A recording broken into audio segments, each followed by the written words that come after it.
নমস্কার, সুরমা বার্তায় আপনাদের স্বাগত জানাই। আমি প্লাবন। এবারে দেখে নিচ্ছি সংবাদ শিরোনাম।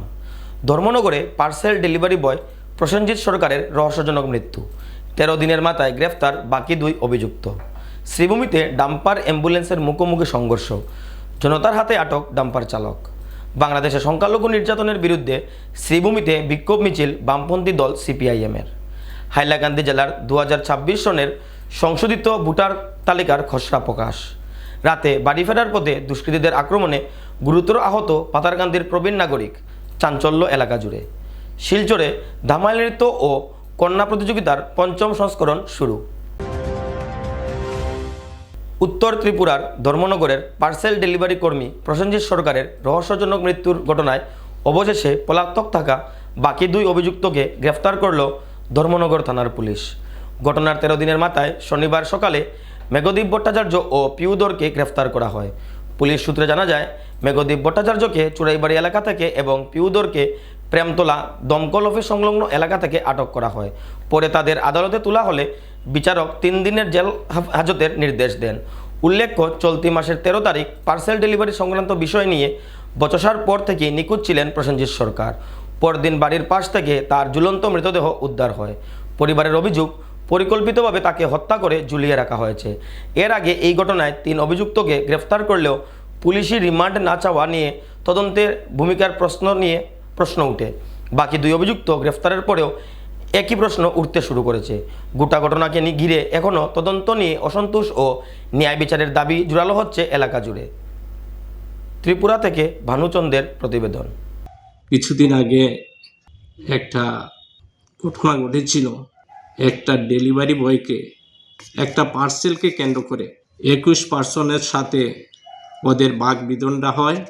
তখন সে ভিকটিম, যে আজ বর্তমানে পৃথিবীতে নেই, প্রসেনজিৎ সরকার, তাকে ওরা মানসিকভাবে নিগৃহীত করে, এমনকি তাকে কিল ঘুষি পর্যন্ত প্রচণ্ডভাবে মারধর করে। পরবর্তী সময়ে সে ওই দিনই 7টা নাগাদ ওর বাড়িতে যায়। সেই বাড়িতে মোটরসাইকেল রেখে কোথাও বেরিয়ে যায়। তার পরিবারের লোকজন, বন্ধু, আত্মীয় স্বজন সবাই খোঁজাখুঁজি করার পরও তাকে পাওয়া যায়নি। পরবর্তী দিন সকালবেলা তাকে বাড়ির পাশেই এক জঙ্গলে ঝুলানো অবস্থায়, অর্থাৎ হ্যাঙ্গিং অবস্থায় পাওয়া যায়। যে কমপ্লেন করেছিলেন ওর বাবা, ওনাদের দৃঢ় বিশ্বাস পরবর্তী সময়ে 21 পার্সনরা ওকে ফোন করে অজ্ঞাত স্থানে নিয়ে ফোন করে তাকে ওই গাছে ঝুলিয়ে দেয়। আপনারা জানেন, বিগত দিনে অর্থাৎ 18/12/2025 ইংরেজিতে 3 জন 21 পার্সনকে এই কেসে পুলিশ ধৃত করে এবং মাননীয় আদালতে ওদেরকে হাজির করে। ওরা ছিলেন সঙ্গীতা ভট্টাচার্য, সুস্মিতা ভট্টাচার্য এবং সৌরভ ভট্টাচার্য। 18/12/2025 ইংরেজি ওদেরকে অ্যারেস্ট করে কোর্টে প্রডিউস করে। আদালতে ওদের পক্ষে বেল পিটিশন দেওয়া হয়, কিন্তু আদালত বেল পিটিশন নামঞ্জুর করেন। 21 পার্সনকে জেল কাস্টাডিতে প্রেরণ করেন। আজ অর্থাৎ 27/12/2025 ইংরেজি এই কেসের আরও 2 জন আসামি, মেঘদীপ ভট্টাচার্য এবং পিউধর, 2 জন আসামি, ওরা পলাতক ছিলেন।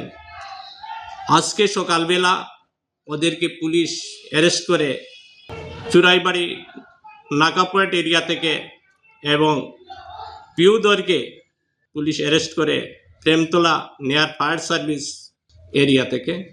অ্যারেস্ট করে 2 জনকে আদালতে আজকে প্রোডাকশন করা হয়। আদালত ওনাদের পক্ষে বেল পিটিশন দেওয়া হয়। আদালত বেল পিটিশন হিয়ারিং করার পর বেল পিটিশন রিজেক্ট করেন।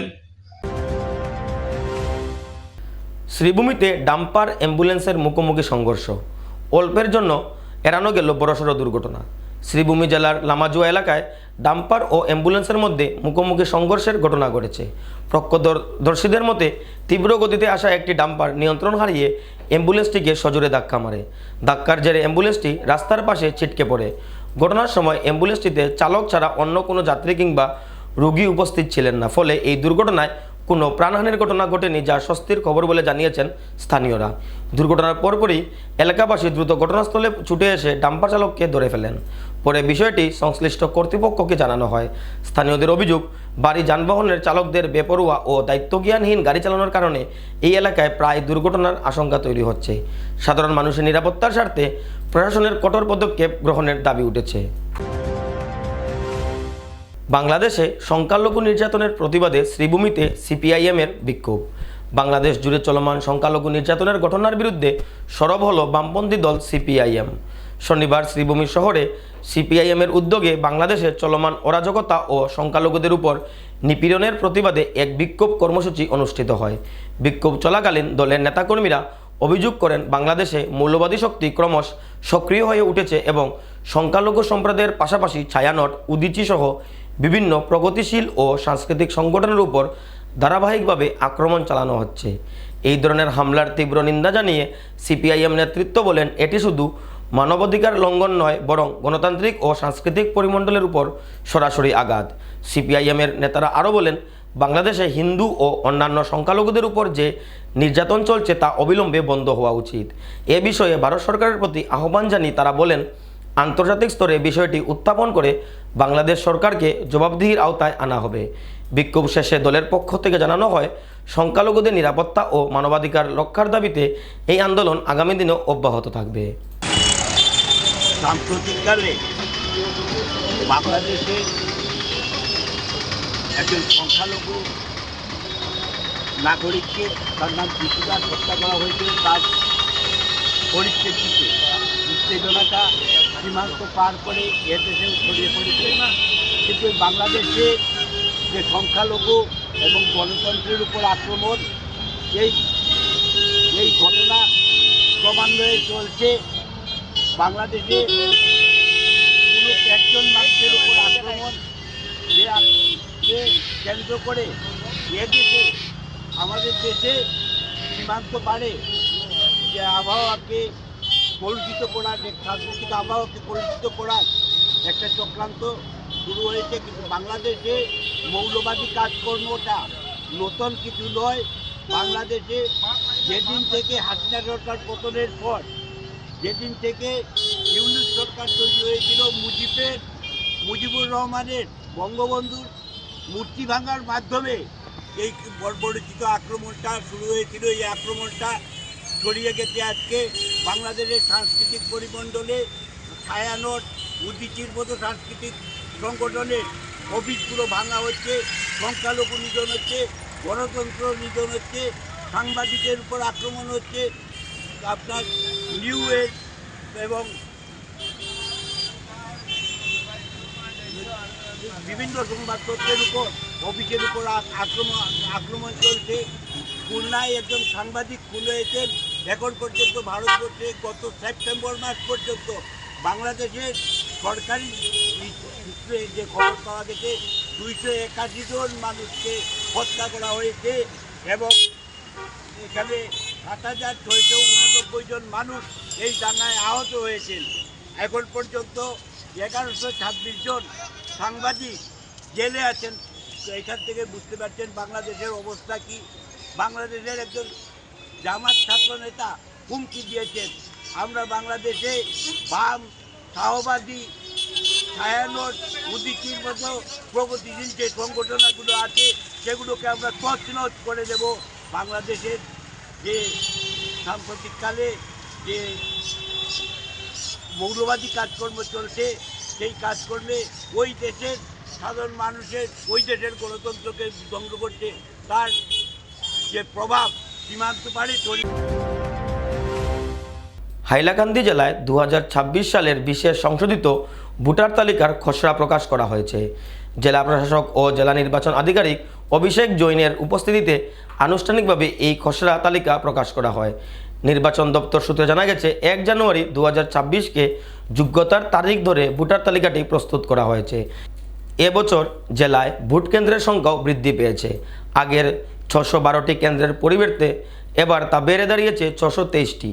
পাশাপাশি 2024 সালের তুলনায় প্রায় 8,000 নতুন ভোটারের নাম এই খসড়া তালিকায় যুক্ত হয়েছে। প্রশাসনের পক্ষ থেকে জানানো হয়েছে, নাগরিকদের স্বচ্ছ ও নির্ভুল ভোটার তালিকা নিশ্চিত করতেই এই বিশেষ সংশোধন কার্যক্রম।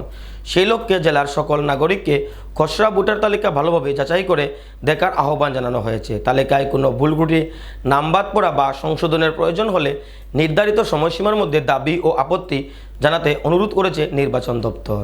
First of all, I would like to congratulate everyone present here, the social media personnel. And as you know that today is 27th of December 2025 and we have published our draft electoral roll. So the total figure for Hailakandi district is 4,94,879. Yes, we have two constituencies, 121 that is Hailakandi LAC. So it has the total voters of 2,20,763 as well as 122 Algapur Kadlichara LAC. The total voters is 2,74,116. Yes, before rationalization of polling station, so the total polling stations for Hailakandi district was 612, but after rationalization it is now 623. নামাজ শেষে বাড়ি ফেরার পথে অজ্ঞাত পরিচয়ধারী দুষ্কৃতীদের আক্রমণে গুরুতর আহত হলেন পাতারকান্দি থানাধীন পশ্চিম চেংজুর গ্রামের প্রবীণ নাগরিক আব্দুল মতলিব। ঘটনাটি ঘটেছে শুক্রবার রাতে। অন্যান্য দিনের ন্যায় শুক্রবার সন্ধ্যায় বাড়ির পাশের মসজিদে নামাজ শেষ করে বাড়ি ফিরছিলেন বছর ৭৬-এর আব্দুল মতলিব। তখন তার উপর চড়াও হয় একদল দুষ্কৃতী। তারা তাকে লাথি, কিল, ঘুষি মারতে থাকে বলে অভিযোগ। এতে এই প্রৌঢ়ের বেশ কয়েকটি দাঁত ভেঙে যায়। প্রচুর রক্তক্ষরণের ফলে ঘটনাস্থলেই তিনি মাটিতে লুটিয়ে পড়েন। পরে স্থানীয়দের সহযোগে প্রথমে তাকে পাতারকান্দি সাময়িক হাসপাতাল এবং পরবর্তীতে শ্রীভূমি করিমগঞ্জ হাসপাতালে নিয়ে যাওয়া হলে কর্তব্যরত চিকিৎসকরা তাকে উন্নত চিকিৎসার জন্য শিলচর মেডিকেল কলেজ হাসপাতালে রেফার করেন। এই ঘটনায় এলাকা জুড়ে চাঞ্চল্যের সৃষ্টি হয়েছে। বর্তমানে আহত ব্যক্তি শিলচর মেডিকেল কলেজ হাসপাতালে চিকিৎসাধীন রয়েছেন। শিলচরে ধামাইল নৃত্য ও ধামাইল কন্যা প্রতিযোগিতার ৫ম সংস্করণ শুরু। বরাক উপত্যকায় ক্রমবর্ধমান উৎসব। নর্মাল স্কুলের কাছে চিলড্রেন্স পার্ক মঞ্চে লোকমঞ্চের উদ্যোগে এসো ধামাইলে পা মেলায় শিরোনামে ধামাইল নৃত্য ও ধামাইল কন্যা প্রতিযোগিতার ৫ম সংস্করণ শনিবার উদ্বোধন হয়। অনুষ্ঠানের সমাপ্তি হবে ২৮শে ডিসেম্বর। ৪০-এর অধিক দল অংশগ্রহণ করেছে ধামাইল নৃত্য ও ধামাইল কন্যা প্রতিযোগিতার ২০২৫ ধামাইল আলোকচিত্র প্রদর্শনীতে। লোকমঞ্চের সম্পাদক ভাস্কর দাস জানান, ধামাইল লোকনৃত্য সংস্করণের লক্ষ্যে তারা এই অনুষ্ঠানের সূচনা করেছেন। উদ্বোধক ডক্টর বিশ্বতোষ চৌধুরী সাংস্কৃতিক ঐতিহ্য রক্ষায় জোর দেন। বর্ষিয়ান সাংবাদিক অতীন দাস, নৃত্য শিক্ষিকা নন্দিতা চক্রবর্তী সহ অন্যান্যরা এই অনুষ্ঠানে উপস্থিত ছিলেন। দৃষ্টিহীন শিল্পী মৃদুন কুমার পালের সঙ্গীত মুক্ত করে অনুষ্ঠানে উপস্থিত সবাইকে। প্রয়োজনে এই সমস্ত গান গাইতেন, তার শিষ্যরা সেগুলো করতেন। অতএব মনে রাখতে হবে, ধামাইল গানের জনক রাধারমণ নন, প্রকৃত ধামাইল গান। যেমন আমি বরাক উপত্যকার কথা বলছি, ধামাইল শব্দ আসছে ধামালি বা ধেমালি। সঞ্জয় মহাভারত এই শব্দটা আমরা পাই, রতির সহিতে যেন কামের ধামালি। কাজেই এই কথাটা মনে রাখতে হবে যে এই নৃত্যের যদি আদি উৎস আমরা খুঁজি, সংস্কৃতে একটা নৃত্যের উল্লেখ আছে সংস্কৃত সাহিত্যে, এর নাম হল্লি শক। হল্লি শক বলতে বলা হচ্ছে যে রমণী মণ্ডলী দ্বারা। আসলে লোকমঞ্চ, সমৃদ্ধ লোকমঞ্চের প্রায় জন্মলক্ষ্মী মানে বাৎসরিক এই উৎসবে, তার কারণ হলো ভাস্কর তার কেন্দ্রবিন্দুতে, দীপক, রসরাজ আমার স্কুল কলেজ জীবনের অত্যন্ত প্রিয় বন্ধু সহপাঠী আমরা, শান্তনু আছে, মঙ্গলা আছে, এই যে বিশাল বাহিনী, কানাইদা আছে, গৌতম সিনহা আমার সমসাময়িক বন্ধু গানের জগতে। সংস্কৃতিতে বিশেষজ্ঞ নই, আবার বিনয় না করে বলছি বিশেষভাবে অজ্ঞও নই, কারণ যেহেতু বাংলা সাহিত্যের ছাত্র। এবারে নিয়ে নিচ্ছি বিজ্ঞাপন বিরতি, ফিরে আসছি বিরতির পর। বিভিন্ন আধুনিক ও আকর্ষণীয় টাইলসের সম্ভার নিয়ে শ্রীভূমিতে উপস্থিত প্রিয়া টাইলস। আপনার ঘরকে অতি সুন্দরভাবে সাজিয়ে তুলতে আজই চলে আসুন প্রিয়া টাইলসে এবং নিয়ে যান অত্যাধুনিক টাইলস। আপনার পছন্দের সব রকমের টাইলস আমাদের প্রিয়া টাইলসে উপলব্ধ রয়েছে। আমাদের ঠিকানা চান্দ্রাস প্লাজা নিয়ার বিশাল মেগামার্ট, স্টেশন রোড, শ্রীভূমি। যোগাযোগ 9101805530 9957709784। আনন্দ সংবাদ, আনন্দ সংবাদ। করিমগঞ্জে এই প্রথম 3D সিটি স্ক্যানের সুবিধা নিয়ে এলো Karimganj health city, Banamali road, Karimganj. পুরো শরীর 3D সিটি স্ক্যানের সুবিধা এখন পাচ্ছেন করিমগঞ্জে। আন্তর্জাতিকভাবে বিখ্যাত ডাক্তার দ্বারা রিপোর্ট। 3D সিটি স্ক্যানের জন্য যোগাযোগ করুন telephone 03846270705, mobile 9678033047। Karimganj health city, Banamali road, Karimganj আপনাদের সেবায় নিয়োজিত।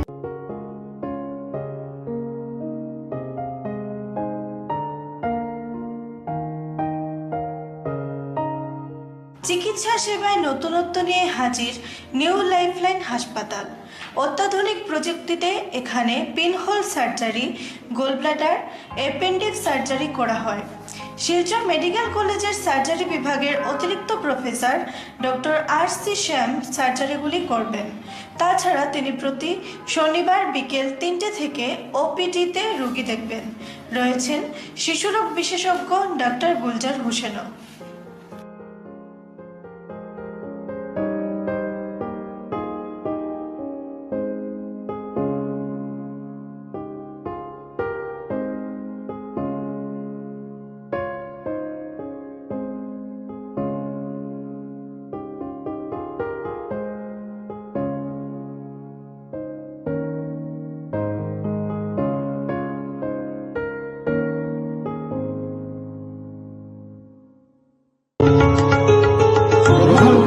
করিমগঞ্জ হোলসেল কোঅপারেটিভ স্টোর্স তথা সহযোগীর আন্তরিক অভিনন্দন। করিমগঞ্জ হোলসেল কোঅপারেটিভ স্টোর্সের নিয়ন্ত্রণাধীন স্টেশন রোডস্থ বিভাগীয় বিপণী সহযোগী নতুন উদ্যোগে সমৃদ্ধ হয়ে জনগণের সেবায় এগিয়ে এসেছে। তুলনামূলক কম মূল্যে নিত্য প্রয়োজনীয় দ্রব্য সামগ্রীর যোগান অব্যাহত রাখতে সহযোগী কর্তৃপক্ষ বদ্ধপরিকর। জেলার সমবায় আন্দোলনকে জোরদার করে তোলার ক্ষেত্রে করিমগঞ্জ হোলসেল কোঅপারেটিভ স্টোর্স তথা সহযোগী কর্তৃপক্ষ সকলের আন্তরিক ও সক্রিয় সহযোগিতা কামনা করে নতুন আঙ্গিকে বাস্তব পরিকল্পনা নিয়ে সহযোগী স্টেশন রোড, করিমগঞ্জ আপনাদের সেবায় সদা প্রস্তুত। স্বাস্থ্য সংক্রান্ত বিষয়ে খরচের কথা ভেবে চিন্তিত হচ্ছেন? এখন আর চিন্তার কোনো কারণ নেই, কারণ আপনাদের সেবায় এসে উপস্থিত হয়েছে জীবনজ্যোতি হাসপাতাল। এখানে অনেক কম খরচে আপনি পেয়ে যাবেন অনেক অভিজ্ঞ চিকিৎসকদের দল। Child specialist, cardiologist, urologist, gynaecologist, skin specialist, orthopaedics, neurologist, এছাড়াও নর্মাল ডেলিভারি, সার্জিয়ান ডেলিভারি, সব রকমের ortho surgery, advance laparoscope surgery, knee replacement, spine surgery, সব রকমের ইউরো সার্জারির সুবিধা ছাড়াও অপারেশন থিয়েটার, 24 ঘন্টা emergency ward, ICU labour room, medical specialist, general ward, laboratory, hospital dispensary, গাড়ি পার্কিংয়ের স্থান ছাড়াও নানান প্রকার সুযোগ সুবিধা অনেক কম খরচে লাভ করতে পারবেন জীবনজ্যোতি হাসপাতালে। তাই আর দেরি না করে আজই চলে আসুন। যোগাযোগের নম্বর 7637062954, 8638048459। আমাদের ঠিকানা Nilambazar, Gandhi GP, Durganagar road, Assam 788722। Barak diagnostic centre. এখানে digital ECG, digital EEG, digital x-ray, computerised pathology, microbiology, histopathology, colour Doppler sonography, chamber home collection ইত্যাদি করা হয়। আমাদের প্রতিষ্ঠান সকাল 7টা থেকে রাত্রি 9টা পর্যন্ত খোলা থাকে। প্রতিদিন সকাল 8টা থেকে সোনোগ্রাফি করা হয়। যোগাযোগ Barak diagnostic centre, settlement road. যোগাযোগের নম্বর 03843273151, 7086376822, 9401325290। সুরমা বার্তা আজ এ পর্যন্তই। আগামীকাল আবারও দেখা হবে একই সময় একই চ্যানেলে। নমস্কার।